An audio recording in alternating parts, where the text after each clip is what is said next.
Hai and hello, what's up good people, apa kabar kalian semua? Kembali lagi bareng saya di Naluri Hati. Nah guys, di episode kali ini kita bisa melihat ada si Agnes yang mulai sumringah karena suntikan dana yang tidak ada henti-hentinya dari ayah kandungnya. Apakah selama ini akan berlangsung? Dan juga bagaimana dengan nasib keluarga Zen dan juga yang lainnya setelah tiba di Jakarta? Apakah hambatan akan terjauh mengingat mereka juga saat ini orang-orang jahat sudah ikut pula pulang ke Jakarta? Apakah Naila dan juga Zen akan sesegera mungkin sadar bahwa selama ini Gilang mengitari kehidupan keluarganya hanya untuk mengincar Naila? Baik, saya mau absen dulu kalian para penggemar sinetron Naluri Hati dari mana saja. Silahkan tuliskan nama daerah asal kalian di kolom komentar agar supaya kita selaku fans dan juga penggemar sinetron Naluri Hati dapat saling bersilaturahmi satu sama lain di sini. Serta ini akan menjadi sebuah bentuk dukungan kita untuk sinetron Naluri Hati dengan episodenya yang lebih panjang lagi dan senantiasa menghibur kita di rumah. Baik, di akhir video saya juga akan sapa-sapa nih para penggemar sinetron Naluri Hati yang dari seluruh penjuru dunia guys. Jadi saksikan terus dan jangan skip video ini ya guys. Sebelum lanjut menonton video dan ulasan alur ceritanya, untuk kalian yang baru saja bergabung dan menemukan channel ini, silahkan tekan tombol subscribe. Aktifkan juga lonceng notifikasinya agar kalian tidak ketinggalan video dan info-info menarik seputar persinetronan Indonesia kesayangan kalian. Dan mari kita masuk ke pembahasannya. Scene dimulai dimana ketika ada Bu Elis yang merasa sangat senang sekali karena dia terlepas dari pekerjaan dan juga karir sebagai pembantu anaknya sendiri. Nah, di sini si Tony juga berkata bahwa dia sudah tidak perlu jadi satpam lagi karena dia merasa sangat lelah dan capek sekali karena harus terus-terusan jadi satpam. Di sini juga Agnes menegaskan kepada mereka santai saja dan jangan terlalu tergupuh-gupuh lagi. Untuk kemudian ayahnya si Agnes pun menelpon si Agnes dan berkata bahwa dia sudah mempersiapkan rumah untuk Agnes yang di Jakarta dan Agnes juga tinggal meninggalnya. Jadi di sini juga ayahnya Agnes berkata bahwa dia sudah masang CCTV di seluruh penjuru rumah tersebut. Nah, itu artinya sebuah kegawatan muncul lagi bagi Bu Elis dan juga si Tony. Nah, di sini si Agnes pun berkata bahwa dia kembali membawa pembantu yang dari Bali dan juga satpamnya waktu itu. Oh, tidak masalah, kata ayahnya si Agnes. Jadi, yang tadinya Bu Elis tidak akan berperan sebagai babu lagi, kali ini dia harus berpura-pura dan berdandan seperti pembantu dan seperti biasa membereskan seluruh pekerjaan rumah di tempat itu. Nah guys, akhirnya penderitaan Bu Elis pun tidak sampai di situ saja ya. Dia harus lebih lama lagi menjadi pembantu dari anaknya sendiri. Itulah hukuman untuk orang jahat yang selama ini suka memporak-porandakan kehidupan bahagia orang lain. Di scene lain lagi nih guys, dimana ada adegan romantis antara Zen dan Naila. Nah, si Zen ternyata dibuatkan kopi oleh Naila. Di sini si Zen memuji kopi buatan si Naila. Naila pun bertanya, kenapa kamu memuji terus? Apa kamu tidak bosan terus-terusan memuji saya? Bagi sesosok laki-laki yang sedang jatuh cinta, memuji tentunya menjadi alat utama untuk membahagiakan pasangannya. Dan seketika itu pun mereka makan bersama. Di meja makan ini pun mereka sempat berdiskusi, namun melihat raut wajah si Farah yang begitu cemberut.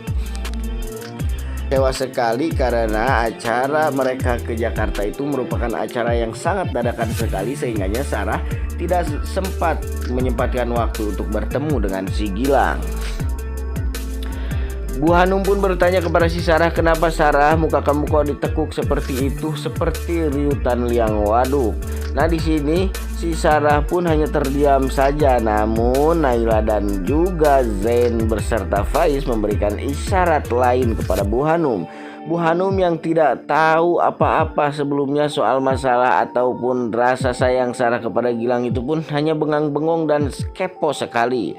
Akhirnya Tak lama berselang itu si Gilang nelpon Zain. Nah, Zain pun berkata sebelum mengangkat telepon tersebut, pucuk dicinta ulam tiba. Hingga pada akhirnya Zain mengangkat telepon dari Gilang dan berkata bahwa Gilang saat ini sudah berada di Jakarta dan Gilang minta bantuan kepada Zain.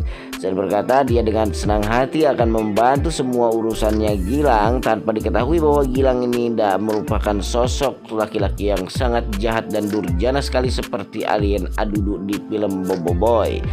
Nah, setelah telepon ditutup, akhirnya Bu Hanum pun ngeh bahwa ya selama ini si Farah ternyata dekat dengan Gilang, guys. Apakah Bu Farah akan merestuinya? Ya pasti dong. Diketahui memang Gilang sosok pengusaha yang sangat sukses di mata keluarganya Ibu Farah. Sesampainya Gilang dan Bu Farah di rumah mewahnya yang berada di Jakarta tersebut, mereka pun langsung masuk. Tapi mereka dikagetkan dengan keberadaan si Cindy dan juga si Sandi yang sudah berada lebih dahulu di rumah tersebut. Nah, Bu Rina di sini berkata kepada Sandi dan juga si Cindy, "Kenapa kalian sudah ada di sini? Kalian lancang." Si Cindy pun menjawab dengan sangat mudahnya, "Saya kan Dinda, jadi rumah ini milik saya." Walah. Si Gilang yang mendengar kalimat yang tak sopan yang keluar dari mulut si Cindy itu pun langsung ingin menghantam si Cindy, namun dihalangin oleh si Sandi dan baku hantam pun batal. Nah guys, kita bisa melihat si Gilang yang sangat pusing sekali dengan cara Sandi dan Cindy yang semakin hari semakin sewenang-wenang dan kurang ajar kepada mereka. Apa kira-kira yang akan Gilang lakukan untuk menyingkirkan Sandi dan juga Cindy? Oke, kita bahas dulu scene lain di mana ada si Naila yang sedang berdoa bermunajat kepada Tuhan Yang Maha Esa. Dia meminta agar supaya dia secepat mungkin dipertemukan dengan ibu kandungnya dan jangan dipersulit ya Allah.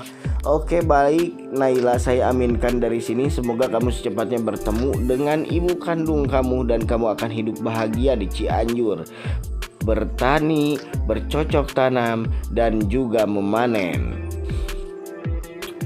Oke guys, di sini lain lagi dimana kita bisa ada melihat si Gilang yang sudah berada di kamarnya Sandi.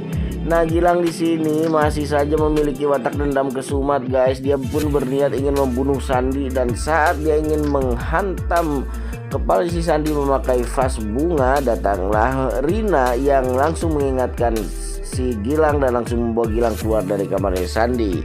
Di sini terbongkar sebuah sejarah yang sudah lama terkubur, guys.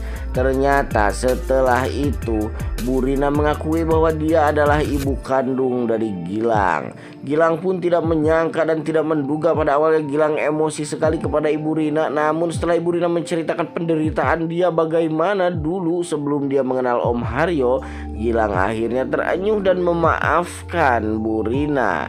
Nah, di sini guys bisa kita petik sejahat-jahatnya manusia berarti masih sayang kalau sama anaknya.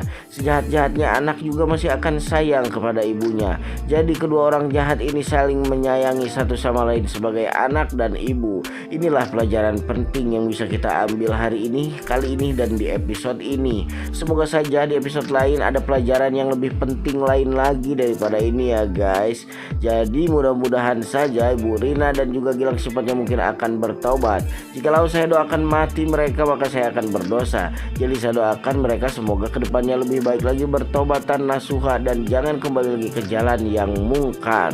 Baik, sampai di sini dulu ulasannya. Saya mau sapa-sapa dulu nih para penggemar channel ini dari Sumatera Selatan, terutama dari Pagar Alam, dari Lubuk Linggau, dari Jambi, yang dari Jakarta Selatan, dari Tangerang, dari Depok, dari Bogor, dari Cianjur, Garut dan juga sekelilingnya. Ada Tasikmalaya, ada Cilacap, Trenggalek, ada Kuwait, Uni Emirat Arab, Timor Leste, Singapura, Malaysia, Hong Kong dan juga yang lain-lainnya.